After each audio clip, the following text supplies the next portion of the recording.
You've met with a terrible fate, haven't you? Oui, vous savez très bien de quoi je vais vous parler dans cet épisode. Alors déjà, excusez-moi si vous entendez des bruits de vent, c'est que je suis chez moi. Et en ce moment là, je suis dans un parc, dans une forêt tout seul. Il fait tout noir, il fait nuit, je suis en train de terrifier sa grand-mère. Mais bon, en tout cas, c'est pour être dans le thème. Aujourd'hui, je vais vous parler d'une des creepypastas les plus célèbres de tous les jeux vidéo. Je ne vais pas parler de Lavender Town ni de Polybius. Mais je vais bien vous parler de Ben Drowned. L'histoire de Ben qui s'est noyé. Bon, déjà tout commence le 9 septembre 2010. Un joueur du nom de Gédusable poste un commentaire sur Facebook parce qu'avant c'était vraiment la grosse mode. Alors maintenant je sais pas. Mais je pense que Facebook c'est en train de crever un petit peu. Et il a expliqué qu'en gros il est arrivé dans sa nouvelle fac, une fac qu'il avait tellement convoité. Et du coup pour se faire plaisir il décide d'acheter une vieille console de son enfance qui est la Nintendo 64. Voilà, donc vous connaissez toute cette console pour Mario Kart 64, Mario 64, Zelda Ocarina of Time, les grands classiques GoldenEye 007 et tout. Bref, que des dingueries dans cette console. Paper Mario, les Smash Bros, les Mario Party. Non, c'était vraiment une dinguerie. Et dans un vide-grenier, il tombe sur une cartouche Nintendo 64 où c'est juste marqué Majora. Il n'y a pas l'étiquette du jeu, c'est juste marqué Majora. Et le vendeur lui explique que cette cartouche n'est pas utilisée.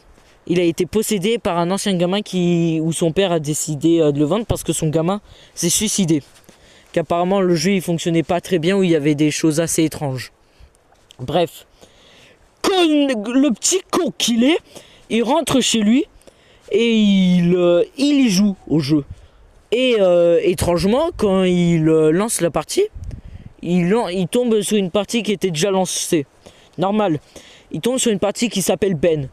Et par respect, il décide de ne pas le supprimer parce que la partie elle était vraiment sur le point d'être terminée. Genre le mec il avait fait les 4 donjons. Il manquait juste à faire le boss final.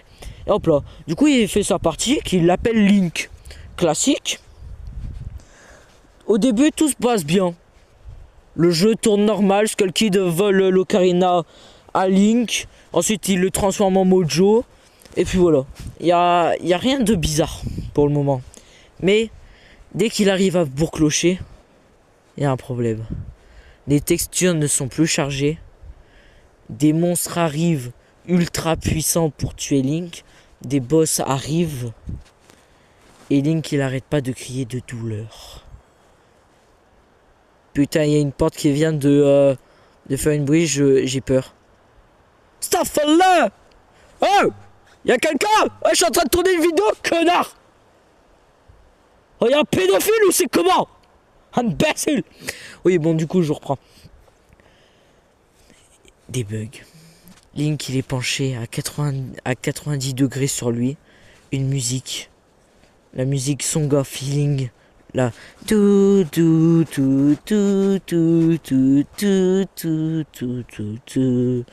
La musique jouée à l'envers. Et quelqu'un le suit. Dans le jeu normal, pour un moment du jeu vers la fin, on débloque ce qu'on appelle la musique de l'hymne du vide. Et cette musique permet de faire apparaître une statue sans vie. Et étrangement, on remarque que les statues, ce sont pile les personnes qui sont mortes. Par exemple, pour le Mojo, la statue, ça va être un ancien Mojo qui est mort. Le Goron, ça va être le Goron qui est mort, je sais plus comment il s'appelle. Pour le Zora, ça va être pour Miko, il est mort. Et pour Link, qui est-ce que ça pourrait être? Eh bah c'est Link. Une statue sans vide. Une coquille vide. Mais qui pourrait penser que puisque Link est vivant, qu'il n'y ait pas l'esprit de quelqu'un à l'intérieur du statut de Link? Et un message apparaît constamment. La célèbre phrase du vendeur de masques. You've met with a terrible fate, haven't you? Qui veut très clairement dire tu es confronté à une terrible destinée, n'est-ce pas? Il essaye donc d'éteindre sa console. Mais ça ne marche pas. Ça ne marche absolument pas. Le jeu continue de tourner comme si le jeu le hantait. Et là, puf, à un moment, la télé s'éteint. Il s'endort, terrifié. Il se dit qu'il va plus jamais y rejouer. Mais le lendemain, le 11 septembre 2010, il décide de relancer. Sauf que la partie ne s'appelle plus Link. La partie de Ben a été supprimée. La partie s'appelle maintenant Your Turn, à ton tour en anglais.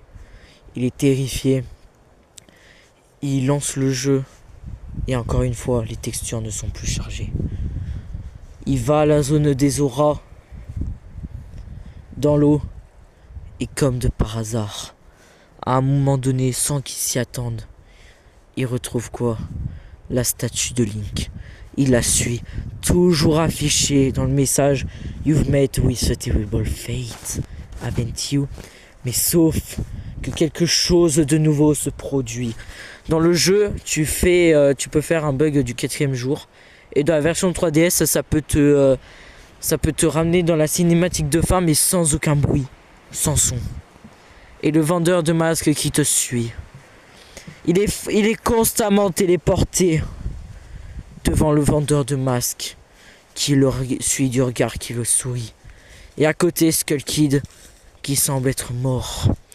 Et Epona sans vie devant l'effigie de Link. Il se dit donc que la statue est peut-être hantée. Peut-être qu'il a eu tort, peut-être qu'il n'a pas eu tort. En tout cas, il ne sait pas. Il décide donc d'éteindre sa console. Tranquille. 3e jour, il rallume sa console. Et là, la partie Your Turn a été supprimée. Mais la partie de Ben est revenue. Ce qui est normalement impossible. À part si on fait une deuxième partie avec Ben et qu'on fait tout le jeu. Mais un jeu qui contrôle la partie, bizarre. Il relance. Il tombe sur une image où il n'y a que l'effigie de Link affichée. You've met with a terrible fate. I will kill you. And you'll soon know what is a pain. En gros, ça veut dire je vais te tuer, tu vas comprendre ce qu'est la douleur. Il éteint. Il explique qu'il n'arrive plus à manger, à dormir, à boire. Il est terrifié. Il fait des rêves de lui avec l'effigie de Link et du vendeur de masques avec lui dans une salle. Il est pendu et il entend le rire du vendeur de masques comme une boucle infinie. Il explique qu'il n'arrive plus à se réveiller. C'est comme s'il était terrifié du monde extérieur. Il ne veut plus rien entendre. Il est mort de l'intérieur. 4e jour. Là, c'est marqué les 2 parties. Ben drowned. Ben s'est noyé. Il lance la partie. Il est en Zora. Il ne peut plus bouger. Link qui meurt, agonisé, en entendant le rire de Skull Kid. Et la statue de Link arrive.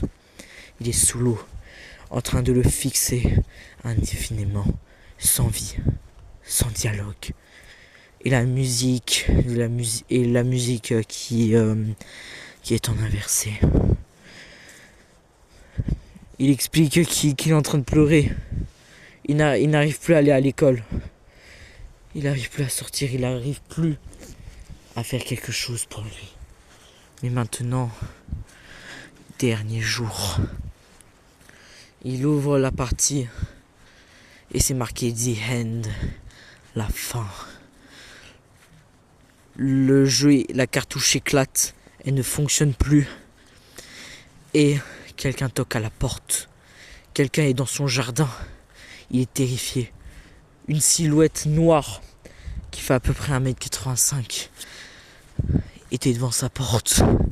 Mais qui ça pourrait bien être? Il l'entend. Ouvrez-moi immédiatement. Ouvrez-moi ou je vous tue. Il est terrifié. Il n'arrive plus à bouger. Jusqu'à ce qu'il entend. Je suis le vendeur de cette cartouche. Qu'est-ce que vous avez fait? Il est terrifié. Il est sur le point de mourir. Et puis c'est la fin. Mendraundo, il aura marqué toute une grande génération. Mendraundo, je pense que ce sera un mystère jamais résolu. On a perdu toute trace de lui. Parce que c'est totalement faux, MD. En fait, le gars, il s'est juste amusé à créer une scène avec le gars. Et il s'est dit, je vais aller dans la cartouche, je vais rentrer n'importe quelle donnée, je vais appuyer sur n'importe quel bouton. Et en fait, ça va pouvoir me faire telle gêne. Et du coup, si par exemple il appuyait sur le bouton B de sa manette, bah par exemple ça pouvait faire apparaître la statue de Link ou une musique ou un message, etc. Et en fait, il publiait des photos, mais en fait c'était lui qui faisait ses propres photos. Il faisait exprès